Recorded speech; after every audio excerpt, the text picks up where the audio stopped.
আসসালামু আলাইকুম। আমাদের এমসিকিউ সমাধানের চতুর্থ অধ্যায়ের দ্বিতীয় পর্বে তোমাদের সকলকে স্বাগতম জানাচ্ছি। তো দেখো, আমাদের এই পর্বের টাইটেল হচ্ছে ইলেকট্রন বিন্যাস। ইলেকট্রন বিন্যাস গ্রুপ পর্যায় নির্ণয় কেন্দ্রিক যে এমসিকিউগুলো বিভিন্ন বোর্ডে আসার মতো এবং বিভিন্ন বোর্ডে অলরেডি এসেছে। তো আমরা এখন সেই প্রশ্নগুলো নিয়েই কথা বলবো। তো ফার্স্ট প্রশ্ন দেখো, এখানে বলা হচ্ছে যে জেড একটি মৌল। এই জেড মৌলের শুরুর দিককার ইলেকট্রন বিন্যাসগুলো এখানে দেখানো হয় নাই। জাস্ট আমরা লাস্ট যে দুইটা লেয়ার বা লাস্ট যে দুইটা স্তর, সেই দুইটা স্তরের ইলেকট্রন বিন্যাস দেখাচ্ছি, এবং সেটা হচ্ছে NS2 এবং N-1D3। এখন বলতেছে যে পর্যায় সারণীতে জেড এর অবস্থান কোন গ্রুপে হবে। জেড এর অবস্থান, তাহলে এসি আছে কয়টা ইলেকট্রন? দুইটা। আর ডিতে আছে কয়টা? তিনটা। তাহলে আমরা একটা সূত্র জানি যেটা নিয়ম 3-এর মধ্যে পড়ে। আমাদের সূত্রের গ্রুপ নির্ণয়ের সূত্রের যে 3 নম্বর নিয়ম ছিল যে সর্বশেষ কক্ষপথ যদি আমরা এস এবং ডি কে পাই, তাহলে এস এর ইলেকট্রন এবং ডি এর ইলেকট্রন যোগ করলে কিন্তু আমরা সেই গ্রুপ নাম্বারটা খুব সহজেই বের করে ফেলতে পারি। সো এস এ আছে 2টি ইলেকট্রন, ডি তে আছে 3টি ইলেকট্রন, তাহলে গ্রুপ কত হবে? গ্রুপ হবে 5। আচ্ছা, নেক্সট প্রশ্ন দেখো, একটি মৌলের ইলেকট্রন বিন্যাস দেওয়া আছে এখানে, ভালো কথা বলতেছে মৌলটি কোন গ্রুপের। এখন লাস্টে ফোকাস করো, লাস্টে কে কে আছে? এস আছে এবং ডি আছে। সো এস এ আছে কয়টি ইলেকট্রন? 2টা। আর ডি তে আছে কয়টি ইলেকট্রন? 10টা। যোগফল কত হবে? 12। তাহলে 12 এখানে অ্যান্সার হবে গ নাম্বার। অ্যান্সার কত হবে? গ নাম্বার। ওকে, যাচ্ছি আমরা পরবর্তী প্রশ্ন। দেখো কি বলতেছে যে এক্স একটি মৌল। এই এক্স মৌলের ইলেকট্রন বিন্যাস সেখানে দেখানো হয়েছে। আমরা এখানেও দেখতে পাচ্ছি যে ডি আছে এবং এস আছে। তো ডি তে আছে এখানে 5টা ইলেকট্রন, আর এস এ আছে এখানে 1টা ইলেকট্রন। তাহলে 5 আর 1 যোগ করলে কত হবে? 6। তো বলতেছে যে মৌলটি পর্যায় সারণীর কোন গ্রুপে অবস্থিত। সঠিক অ্যান্সারটা হবে খ নাম্বার, যে গ্রুপ 6-এ। যেহেতু এসি ইলেকট্রন হচ্ছে 5টা, আর সরি ডিতে ইলেকট্রন হচ্ছে 5টা, আর এসি ইলেকট্রন 1টা, তাহলে 5 আর 1 যোগ করলে কত হবে? 6 হবে। আচ্ছা, এরপরে দেখো নেক্সট প্রশ্ন। তো নেক্সট প্রশ্নটা আসলে মূলত জেড মৌলকে কেন্দ্র করে। এখন আমাকে শুরুতে আসলে জেড মৌলটা কে হবে এটা খুঁজে বের করতে হবে। সিতে কার্বন, এসে সালফার। সালফারের আগে কে? ফসফরাস, তাই না? তাহলে জেড মৌলটি কি হবে? সালফারের এক ঘর বামে অবস্থিত, জেড মৌলটি হবে ফসফরাস। তাহলে বলতেছে জেড মৌলটি পর্যায় সারণীর কোন গ্রুপে অবস্থিত। এবারে চলো আমরা তাহলে জেড মৌলের একটা ইলেকট্রন বিন্যাস করে ফেলি। ফসফরাস 15। তাহলে কি হবে? 1s2, 2s2, 2p6, 3s2, 3p3, এই মোট 15। তাহলে এবার সর্বশেষ কক্ষপথে কাদেরকে পাচ্ছি? এস কে পাচ্ছি, নাও এস এর ইলেকট্রন। এবারে আমি পাচ্ছি পি কে, নাও পি এর ইলেকট্রন। এবং শর্ত হচ্ছে এস এবং পি যখন একসাথে আসবে তখন এর সাথে একটা 10 যোগ করতে হবে। সো রেজাল্ট কত হবে বলো তো? 15। তাহলে এই যে জেড মৌলটি, এই জেড মৌলটির গ্রুপ সংখ্যা কত হবে? 15। দ্যাট মিনস আমাদের এখানে সঠিক অ্যান্সারটা হবে খ নাম্বার, 15। আচ্ছা, যাচ্ছি নেক্সট সূত্রে বা সরি নেক্সট প্রশ্নে। বলতেছে এক্স একটি মৌল যার ইলেকট্রন বিন্যাস 1s2, 2s2, 2p6, 3s2, 3p6, 3d5, 4s2। এখন বলতেছে মৌলটি পর্যায় সারণীর কোন গ্রুপে অবস্থিত। মৌলটি পর্যায় সারণীর কোন গ্রুপে অবস্থিত। সো এইখানে ফোকাস করো। সর্বশেষ কে আছে? 4s। কয়টি ইলেকট্রন? 2টা। এর আগে কে আছে? 3d। এখানে কয়টি ইলেকট্রন আছে? 5টা। তাহলে মোট কত হচ্ছে? 7, তাই না? তাহলে এই মৌলটি পর্যায় সারণীর কোন গ্রুপে অবস্থিত? গ্রুপ 7। গ্রুপ 7, সর্বশেষ এস এবং সর্বশেষ ডি, যেহেতু আমরা এখানে গ্রুপ 7 নির্ণয় করতে পারলাম। আচ্ছা, এর পরবর্তী প্রশ্ন দেখো কি বলেছে যে 1s2, 2s2, 2p1 ইলেকট্রন বিন্যাস বিশিষ্ট মৌলটি পর্যায় সারণীর কোন গ্রুপে অবস্থিত। এবার এইখানে ফোকাস করো। সর্বশেষে কি আছে? এস এবং পি। তাহলে এস এর ইলেকট্রন নিব প্লাস পি এর ইলেকট্রন নিব প্লাস 10 যোগ করব, ইজিকস টু কত হবে? ইজিকস টু 13 হবে। ইজিকস টু 13 হবে। তো গ্রুপ 13 আমাদের এখানকার ফাইনাল অ্যান্সার, গ্রুপ 13। আচ্ছা, গেল এটুকু। এবারে যাচ্ছি পরবর্তী প্রশ্নে। দেখো কি বলতেছে যে 4টা মৌল পি কিউ আর, সরি 3টা পি কিউ আর, 3টা মৌল। এখানে 3টা মৌল হলো, আসলে মূল ফোকাসে থাকতেছে কিউ মৌলটি, কারণ কোশ্চেনটি কিউ মৌলকে কেন্দ্র করে। এখন কিউ মৌলটি কোন গ্রুপের? তো 14, তাই না? তো ইলেকট্রন বিন্যাস করো। দেখো 1s2, 2s2, 2p6, 3s2, 3p2, এই 14টা ইলেকট্রন আমার হয়ে গেল। তো সর্বশেষ কে কে আসতেছে? এস আসতেছে, পি আসতেছে। সর্বশেষ এস এর ইলেকট্রন নাও 2টা, প্লাস সর্বশেষ পি এর ইলেকট্রন নাও 2টা। কয়টা হলো? 4টা। প্লাস এর সাথে যোগ করো 10, তাহলে কত হয় বলো তো? 14 বা 14। সর্বশেষ এস এর ইলেকট্রন, সর্বশেষ পি এর ইলেকট্রন প্লাস 10 ইজিকস টু 14, 14 নং গ্রুপে। সো এখান থেকে আমরা সঠিক অ্যান্সারটা পাচ্ছি 14। আচ্ছা, নেক্সট দেখো, নাইট্রোজেন কোন গ্রুপের মৌল, নাইট্রোজেন সম্পর্কে মেনশন করেছে তারা। তাহলে আমরা এখান থেকে নাইট্রোজেন ইলেকট্রন বিন্যাসটা করে ফেলতে পারি। দেখো এই যে আমরা এখান থেকে নাইট্রোজেন ইলেকট্রন বিন্যাসটা করে ফেলতে পারি 1s2 2s2 2p3 2p3। তাহলে নাইট্রোজেনেরও সর্বশেষ ইলেকট্রন এস এবং পি তে যাচ্ছে, তো এখান থেকে একটু পরিবর্তন আসবে। দেখো এই যে, তাহলে এখানে এসে আছে কয়টা, দুইটা, পিতে আছে কয়টা, তিনটা, প্লাস 10 ইকুয়াল টু কত হবে 15। তাহলে নাইট্রোজেন কোন গ্রুপের মৌল 15, নাইট্রোজেন কোন গ্রুপের মৌল 15। সো আমরা এভাবে খুব সহজে ইলেকট্রন বিন্যাস করার মাধ্যমে আমাদের যে মৌলগুলো রয়েছে আমরা সেই মৌলগুলোর ইলেকট্রন বিন্যাস সম্পর্কে খুব খুব সুন্দর একটা ধারণা পেতে পারি। আচ্ছা নেক্সট প্রশ্ন দেখো কি বলতেছে এখানে। নেক্সট প্রশ্নে বলতেছে যে 24 পারমাণবিক সংখ্যা বিশিষ্ট মৌলটির অবস্থান পর্যায় সারণীর কোন গ্রুপে 24। আচ্ছা 24 কে বলো তো, 24 হলো ক্রোমিয়াম। এখন ক্রোমিয়ামের ইলেকট্রন বিন্যাস যদি আমি করি 1s2 2s2 2p6 3s2 3p6 1s2 2s2 2p6 3s2 3p6, তারপরে কত হবে 3d5, তারপরে কত হবে 4s1। ক্রোমিয়াম যেহেতু ব্যতিক্রমধর্মী ইলেকট্রন বিন্যাস দেখাচ্ছে, তাহলে এখন কি হবে দেখো, এখানে ডি তে আছে কয়টা 5টা আর এসে আছে কয়টা একটা, যোগফল কত হবে 6। সঠিক অ্যান্সার কত ক নাম্বার, সঠিক অ্যান্সারটি ক নাম্বার। আচ্ছা নেক্সট দেখো কি বলতেছে যে পি কিউ দুইটা মৌল এখানে বলা হচ্ছে। এবার আমরা ফার্স্ট কোশ্চেন যে পি মৌলটি কত নং গ্রুপে অবস্থিত, পি মৌলটি কত নং গ্রুপে অবস্থিত। ওকে সো ফলো করো, এখানে এন এর মান বলে দিচ্ছি, কিন্তু দেখো এন কিন্তু 3 বলে দিচ্ছে, তাহলে এটা দেখো n-1, খেয়াল করো n-1 তার মানে 3-1 তার মানে কত হবে 2s², তাই না 2s²। আচ্ছা এবারে এখানেও বলতেছে n-1 p6, তার মানে এখানেও কিন্তু 2p6 আর এখানে হবে 3s2। তাহলে আমরা ফার্স্টে n থেকে আমরা এই যে n এর ভ্যালু থেকে আমরা এইটার একটা ক্যালকুলেশন বা এটার একটা ইলেকট্রনের কনফিগারেশন আমরা বের করে নিলাম। নেক্সট সর্বশেষ কক্ষপথে কি আছে অনলি এস, এখানে কিন্তু পি নাই, পি কিন্তু আগের কক্ষপথে 2p6 মানে কি দ্বিতীয় শক্তি স্তরে পি আছে কিন্তু তৃতীয় শক্তি স্তরে পি নেই। তাহলে এখানে যেটা সর্বশেষ ইলেকট্রনটা এসে প্রবেশ করেছে এবং এসে ইলেকট্রন রয়েছে দুইটি, তাহলে এটার গ্রুপ কত হবে, এটার গ্রুপ হবে গ্রুপ 2, এটার গ্রুপ কত হবে, এটার গ্রুপ হবে গ্রুপ 2। আচ্ছা এবারে নেক্সট প্রশ্ন বলতেছে পি মৌলটি কত নং গ্রুপে অবস্থিত। আচ্ছা আচ্ছা এটা তো আমরা সলভ করেই ফেলছি। নেক্সট প্রশ্ন অক্সিজেন পর্যায় সারণীর কোন গ্রুপে অবস্থিত, অক্সিজেন পর্যায় সারণীর কোন গ্রুপে অবস্থিত, গ্রুপ 16। আচ্ছা এখন আমি কিভাবে বললাম এই কথাটা, ইলেকট্রন বিন্যাস করে আসো 1s2 2s2 2p4, অক্সিজেন যেহেতু 8 পারমাণবিক সংখ্যা 8 তাহলে 8 ইলেকট্রনকে আমরা এভাবে দিলাম। এবার দেখো সর্বশেষ কক্ষপথে এস এবং পি দুজনেই আছে, তাহলে এসি ইলেকট্রন আছে কয়টা দুইটা, পিতে আছে কয়টা 4টা, যেহেতু এসপি একসাথে আছে তাহলে এক্সট্রা 10 যোগ করে দাও, ফলাফল হবে কত, ফলাফল হবে 16। তাহলে 2 যোগ 4 যোগ 10 ফলাফল 16। আচ্ছা নেক্সট প্রশ্ন সালফার পর্যায় সারণীর কোন গ্রুপের মৌল, সালফার পর্যায় সারণীর কোন গ্রুপের মৌল। তাহলে আসলে আমরা সালফারের একটু ইলেকট্রন বিন্যাসটা করে ফেলি, সালফার 16, তাহলে কত হবে 1s2 2s2 2p6 3s2 3p4, 2 4 10 12 আর 4 কত হয় 16 হয়। তো এখন এখানে এসি আছে কয়টা, এসি আছে দুইটা, ঠিক আছে, পিতে আছে কয়টা, পিতে আছে 4টা, যোগ 10 সো মোট কত 16। তাহলে এখান থেকে সঠিক অ্যান্সারটা কত পাবো আমি 16 পাচ্ছি, সঠিক অ্যান্সারটা আমি কত পাচ্ছি 16 পাচ্ছি, গেল এইটুকু।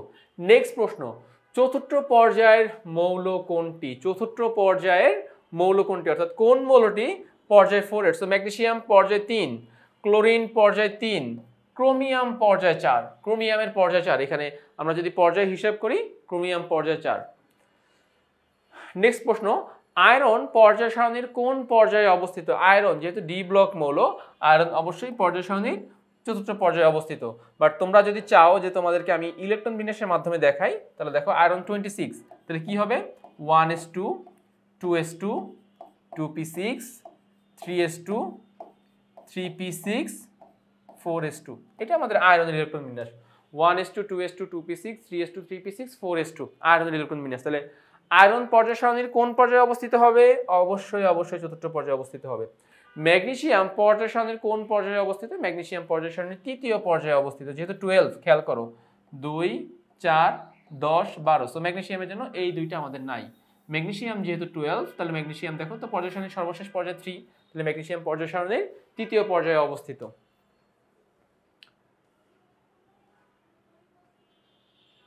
আচ্ছা, এবারের প্রশ্ন কি বলছে দেখো, এক্স একটি মৌল যার পারমাণবিক সংখ্যা 19, মানে পটাশিয়াম। মৌলটি পর্যায় সারণীর কোন পর্যায়ে? সো পটাশিয়াম 19, হিসাব করি আমরা 1s2 2s2 2p6 3s2, তারপরে হবে 3p6, তারপরে হবে 4s1। তাহলে সর্বশেষ ইলেকট্রনটা কোন পর্যায়ে গিয়েছে? চতুর্থ কক্ষপথে গিয়েছে, চতুর্থ শক্তি স্তরে গিয়েছে। তাহলে এর পর্যায় কত হবে? পর্যায় 4। দ্যাট মিনস সঠিক অ্যান্সারটি গ নাম্বার পর্যায় 4।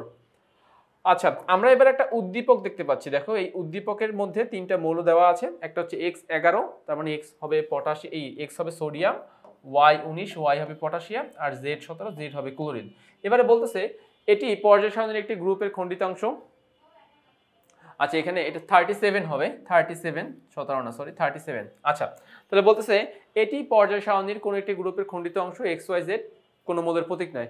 ওয়াই মৌলটি কোন পর্যায়ের? ওয়াই মৌলটি পটাশিয়াম মৌল সম্পর্কে জানতে চাইছে। আমরা একটু আগে সমাধান করেছি তাই না? পটাশিয়াম ইলেকট্রন বিন্যাস এরকম 1s2 2s2 2p6, তারপরে 3s2, তারপরে 3p6, তারপরে 4s1। তাহলে কোন পর্যায়ের হবে বলো তো? চতুর্থ পর্যায়ের। ওয়াই মৌলটির পর্যায় কত হবে? ওয়াই মৌলটির পর্যায় হবে চতুর্থ পর্যায়। ওকে, গেল এটা। যাচ্ছি নেক্সট প্রশ্ন দেখো। আচ্ছা, উদ্দীপকের আরো একটা উদ্দীপক আমাদেরকে এখানে দেওয়া হচ্ছে। তিনটা মৌল বেরিলিয়াম, এক্স এবং ওয়াই। এখানে বলছে এক্স মৌলটি কোন পর্যায়ে? আচ্ছা, বেরিলিয়ামের পরে ইমিডিয়েট নিচের মৌলটি হচ্ছে ম্যাগনেসিয়াম। আমরা গ্রুপ 2 এর কবিতা জানি, বিনা মেঘনা কেয়া সারের বাসায় রাধে। সো এখানে বেরিলিয়ামের পরে ম্যাগনেসিয়াম, তাহলে ম্যাগনেসিয়ামের ইলেকট্রন বিন্যাস কি হবে বলো তো? 1s2 2s2 2p6, তারপরে হবে 3s2। তাহলে কোন পর্যায়ে অবস্থিত? তৃতীয় পর্যায়ে। কোন পর্যায়ে অবস্থিত মৌলটি? তৃতীয় পর্যায়ে অবস্থিত। গেল এইটুকু। আচ্ছা, পর্যায় সারণীতে সালফারের অবস্থান। সালফার 16। তাহলে আমরা সালফারের ইলেকট্রন বিন্যাস যদি দেখি, দেখো সালফার 16, এখন সালফারের ইলেকট্রন বিন্যাস দেখবো আমরা। তো সালফার 16 কি হবে? 1s2 2s2 2p6 3s2 3p4, 1s2 2s2 2p6 3s2 3p4। আচ্ছা, গেল এতটুকু। এবারে তাহলে পর্যায় কত? ফার্স্টে আসো পর্যায় কত? সালফারের পর্যায় সর্বশেষ ইলেকট্রন 3 নাম্বার যে শক্তি স্তর সেখানে গিয়েছে, তো পর্যায় 3 মানে 3। আর গ্রুপ কত হবে? গ্রুপ যেহেতু সর্বশেষ কক্ষপথে S এবং P রয়েছে, তো 2 যোগ 4 SP থেকে আমরা 10 যোগ করি, কত হয়? 16। তাহলে গ্রুপ 16 পর্যায় 3, গ্রুপ 16 পর্যায় 3।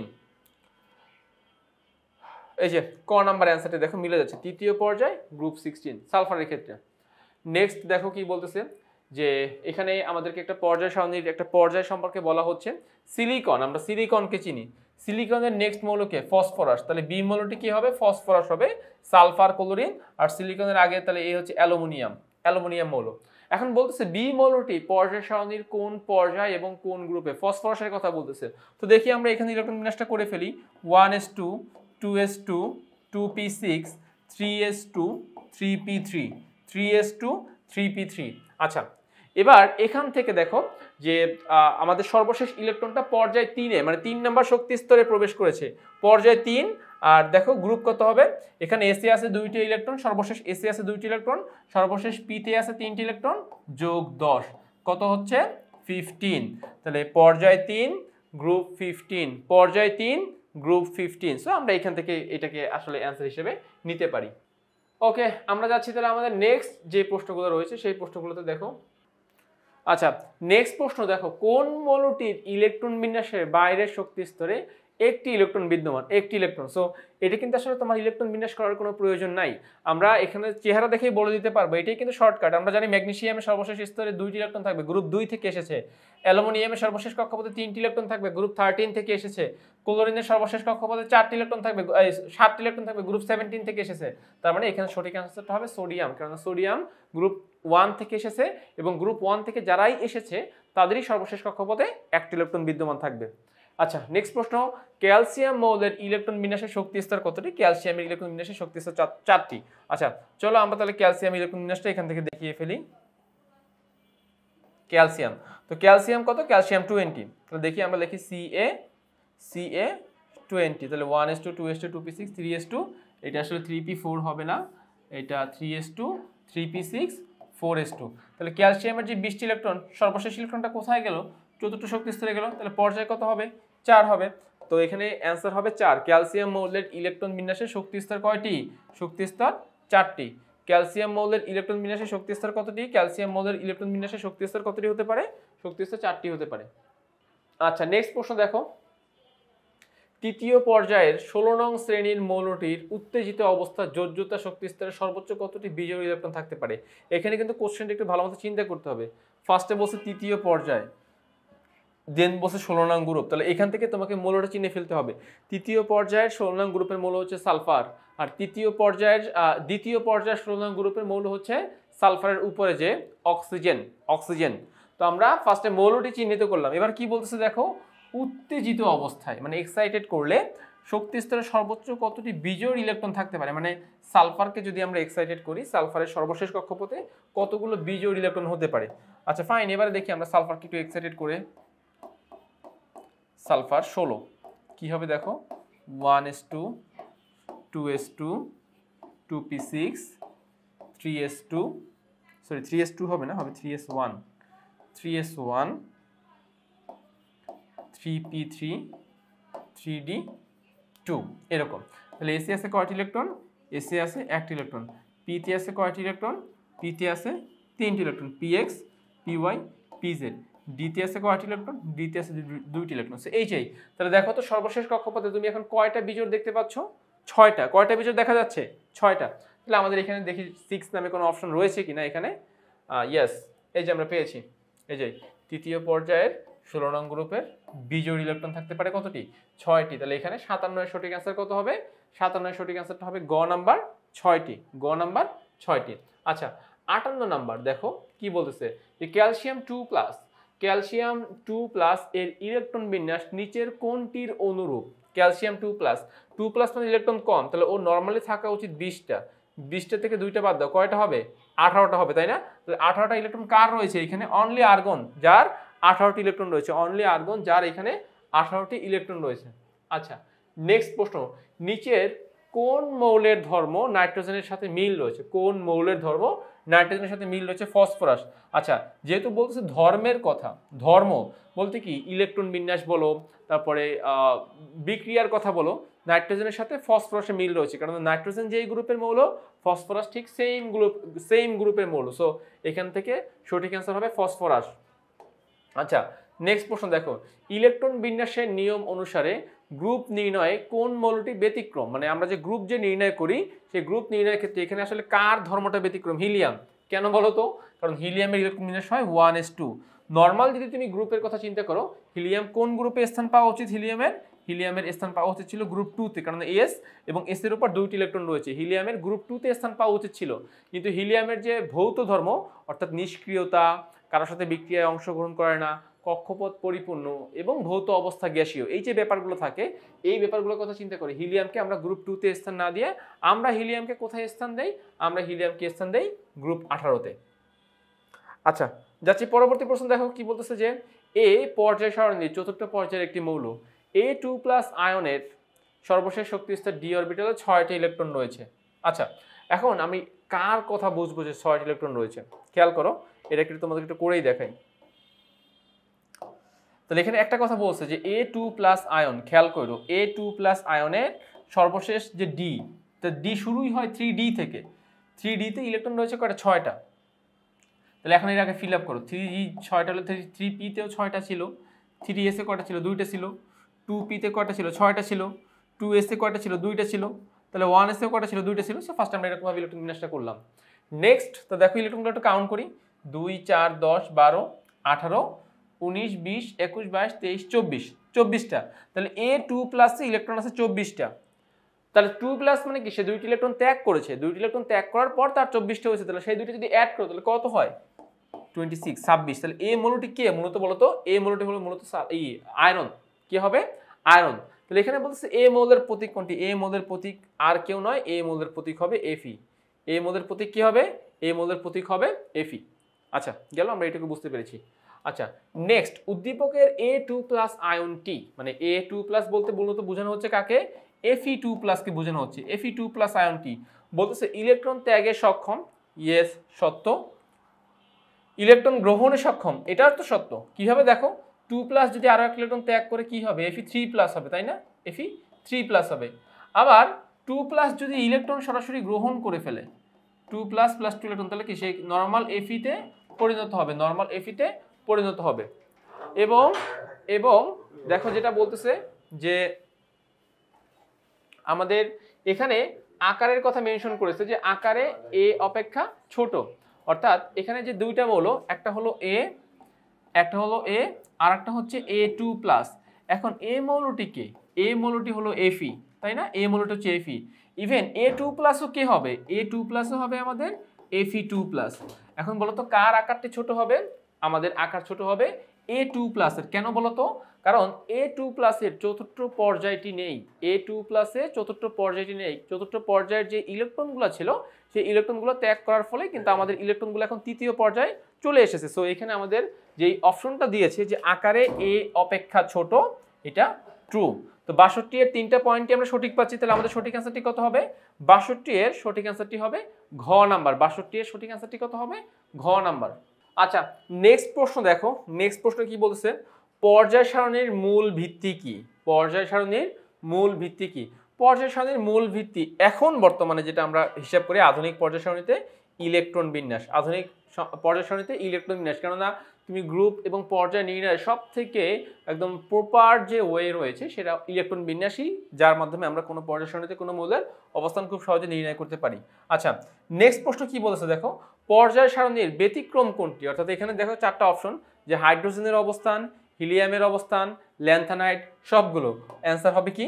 সবগুলো। হাইড্রোজেনের অবস্থান এটাও ব্যতিক্রম, হিলিয়ামের অবস্থান এটাও ব্যতিক্রম, এবং ল্যান্থানাইড সিরিজের অবস্থান এটাও ব্যতিক্রম। হাইড্রোজেন দেখো অধাতু হওয়া সত্ত্বেও ধাতুদের গ্রুপে স্থান পেয়েছে। হিলিয়াম ইলেকট্রন বিন্যাস অনুযায়ী গ্রুপ 2 এ থাকা উচিত, বাট তাকে আমরা গ্রুপ 18 তে স্থান দিচ্ছি।